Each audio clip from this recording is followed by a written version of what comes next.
This is my friend Arthur. Arthur's actually an anteater, and I am enlisting his help to eat the ants in my pants. I know that sounds really bad, doesn't it? That's terrible. But it's just a little book about Arthur and how he doesn't like his nose, and he's an anteater. And of course, anteaters have big, long noses, and they eat ants. Now, ants in your pants, of course, means to be excessively restless, eager, overactivity, hyperactivity, right? ADHD, which both of my kids have.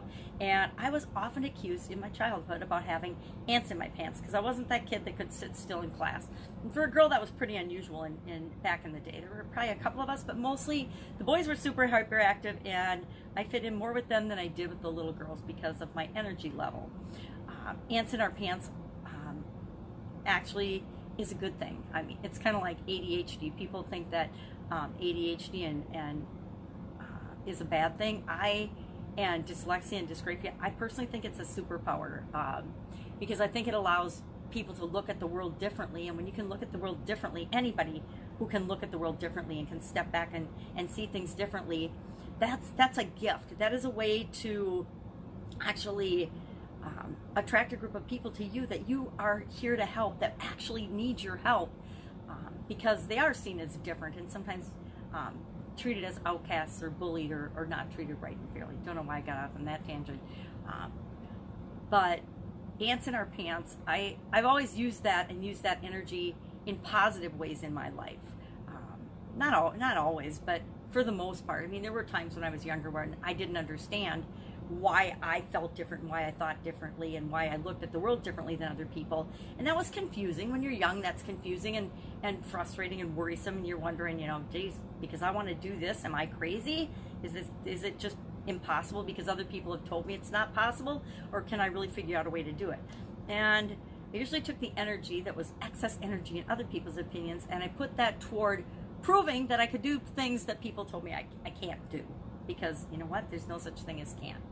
So ants in your pants. A lot of us are feeling antsy, right? And the word antsy actually comes from the expression ants in your pants.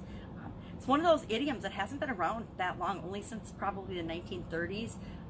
A former Army general who was the head of the National Recovery Administration or something in 1933 to 1934 is credited with making this expression popular. Maybe he didn't invent it. There's not really any information as to where it exactly came from, but I suspect probably his parents used it on him or his grandparents when he was young. But he used the expression and made it really popular, ants in your pants, meaning people were overactive and overzealous or restless or too eager. And I don't know if it was used in a bad way or a good way. I think it's like anything else. You can use it in a positive way or a negative way. I always decided to turn it into a positive because it makes life a lot more fun. So how do you deal with feeling anxious or feeling ants in your pants or feeling restless because things are changing? Whenever things are changing, we feel restless and antsy. We go, you know, we can go all different ways with it, but a lot of people will turn inward and get really, really quiet in times of change and go into themselves and hide away when there's a lot of change and things that are outside of their control going on. And then other people get super duper active and hyper and high energy, and they're like, oh my God, I got to do something. So wherever you fall on that spectrum, I happen to fall in the oh my God, I got to do something camp. And so whenever I'm feeling restless or ants in my pants, I have to create something or do something. So what I wake up this morning deciding, since the president and our governor has decided that we will all be safer at home through April 30th, that's a whole nother month added on to what's already been about 3 weeks of shutdown activity for many of us. And so I decided this morning I'm going to do, starting April 1st, even though I'm finishing up one challenge on April 1st, Wednesday, I'm going to start another challenge right away. And it's going to be a 30-day challenge for the whole quarantine, or whatever you want to call yourself, period, and the whole month of April, called Get Up and Go. Let's just get up and go. Get up and, not get up and go out and interact with people physically. Get up and do something. Get up and go. Get up and go. Get busy moving your life in the direction you want it to be. So that will start Wednesday. I'm not sure what time of day I'll do that, but I'll do it live, and then it'll be available through recording, so people can participate in that. I I just had the idea this morning when I woke up, so I have not even done what are my 30 topics going to be yet, but I'm sure by the end of today I'll have those 30 topics and 30 activities and 30 things that we're going to do to get up and go and make sure that every person that participates in this challenge absolutely positively is better off 30 days from now by their own standards and their own estimation, not mine. It doesn't matter if I think they're better off. It's, do you think you're better off at the end of that 30-day period than they were as they entered the month of April? No matter what their situation, no matter what their circumstances, I guarantee everyone and anyone who participates in this challenge will be not just, a little better off, they will be significantly, dramatically better off than if they didn't participate in the challenge.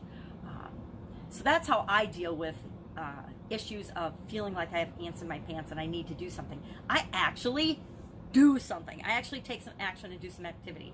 I am a firm believer that you do what you can with what you've got right now. I say that all the time. I also say, you get out of things what you put into them. So what will you put into this downtime? What are you putting into if you're down? There are I have businesses and entities that I'm working with that are like freaking out because they have to grow and they have to supersize their production. They have to supersize things. They have to switch to producing things like ventilators and gowns and things that they've never manufactured in their organization before. But here's the thing, manufacturing is a process, right? If you can manufacture one thing, there's a way to transition that and manufacture something else. It's a process, just like everything else. And so there's some people that are freaking out and have ants in their pants because they're growing so fast and they're having to meet demands that they never thought they'd meet before. And then there are other businesses and other industries that are just dead stopped right now. And they're like, how am I going to survive? How am I going to save this business? How am I going to, get my people back? How am I going to hire my people? How am I going to make my rent this month? How am I going to make my house payment this month? How am I going to get food for my family this month? Because it isn't just a week or two. And you know what? The vast majority of people, and I'm sure we'll see the statistics later on, but the vast majority of the people, at least in the United States and in many other countries, are living in a barely get by mode, a paycheck to paycheck mode, or they're living on credit.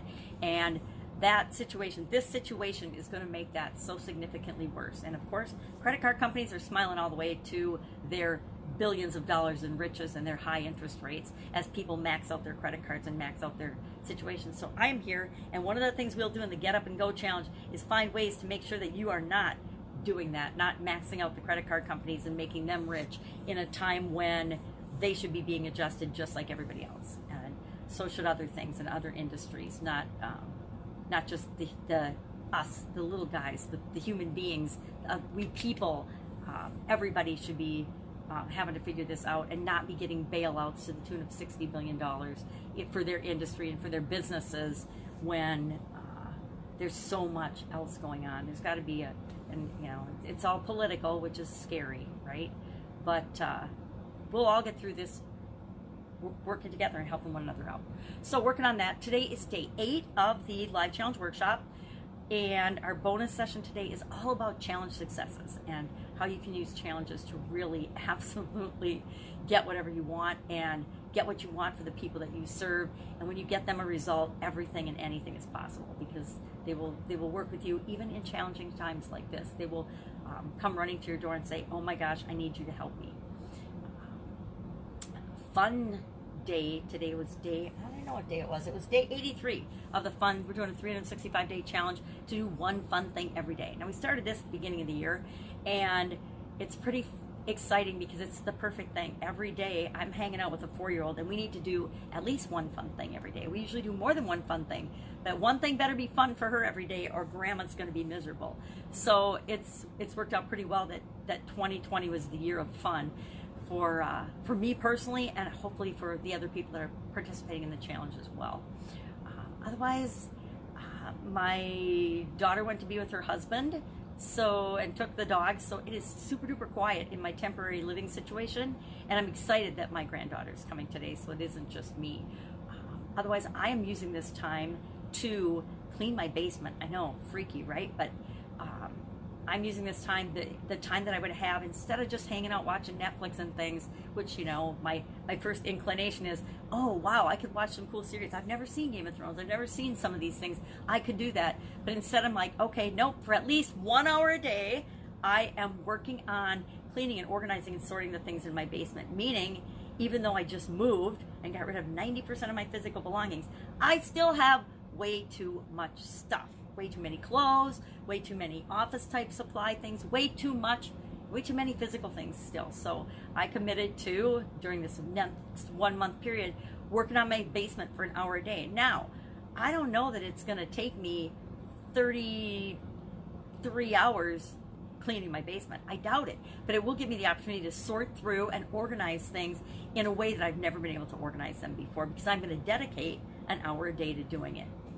And I don't recall that I've ever in the history of my life actually dedicated that much time to organizing and cleaning a project or organizing a project in my personal home. But it'll be kind of fun, because I'm sure it'll be a walk down memory lane to see things that I forgot that I even had or owned in some circumstances. And next will be my storage unit. That baby's going to have to get some attention, but I need rides there, so that's a little bit more of a challenge to deal with that than it is to deal with the basement. So what are you going to do? What can you do? What can you do with what you've got right now to move your life in a forward direction, to move your life where you want it to go, so that your life BC, before Corona, before COVID-19, and PC, not politically correct, but post-Corona, I hate saying Corona because I feel so bad for the beer company, but post-COVID-19 is better than it was before. And guess what?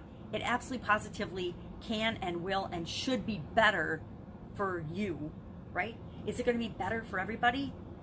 No. And why not?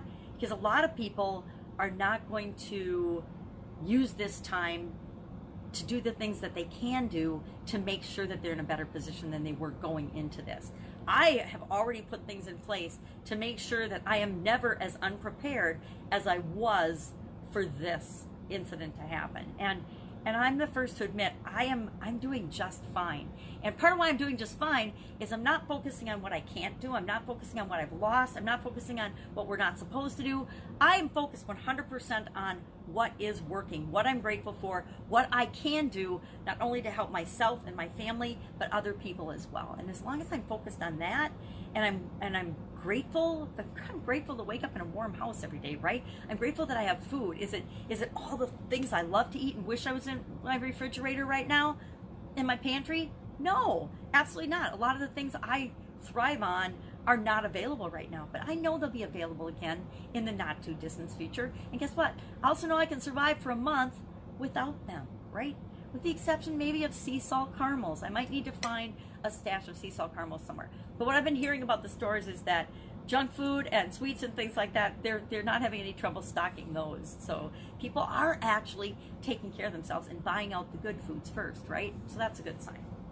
Anyway, that's my rambling for today. If I can help you in any way, if you want to participate in the Get Up and Go challenge, ask in the comments below. Again, I'm not sure where I'm going to do it. I might just do it on my Facebook profile page or something like that. Or maybe I'll do it on LinkedIn. I haven't done a LinkedIn challenge yet, so maybe this will be my experiment on LinkedIn. But I kind of doubt it because, well, maybe. I don't know. That's called indecisive, right? Maybe I'll do it on both places, my Facebook page and my LinkedIn. You never know. So anyway, if I can help you in any way, please ask in the comments below. I might not have the answer, but I've been around a long time. I've been involved in lots of stuff, lots of businesses, lots of experiences that a lot of people have never made it through, up to and including dying. So, and maybe that's why this isn't bothering me so much. I've been dead, and once you've been dead, like real dead, a whole lot of stuff doesn't faze you anymore, because I know I survived that once. Now I'm not going to survive it again, right? If I get the COVID-19, there's a very high probability that I would die from that. So I'm being super vigilant, right? And I'm being really careful. And I'm not going anywhere. I'm not really doing anything but hanging out in my house or going for walks. That's pretty much the extent of it, which is, you know, most people would say, I'm going stir crazy. I got ants in my pants. I can't handle this. But guess what? We can handle so much more than we give ourselves credit for. And we can handle it, guess what? We can handle it with kindness and love and ease and grace. Will we get on each other's nerves? Yeah. My daughter yelled at me yesterday as she was packing up and getting ready to go be with her husband, because I was nagging her and worried, you know, and telling her to be careful. You know what? Even before coronavirus and COVID ID, I always told my kids to drive safe and be careful every time they walk out the door, right? Always. I just always have. So it's not any different, but to people, they're overly sensitive and they feel like it's different. And that's real. Perceptions are reality. So that's it. That's all I've got today. Have an amazing day, and I will, of course, be with you tomorrow. Bye.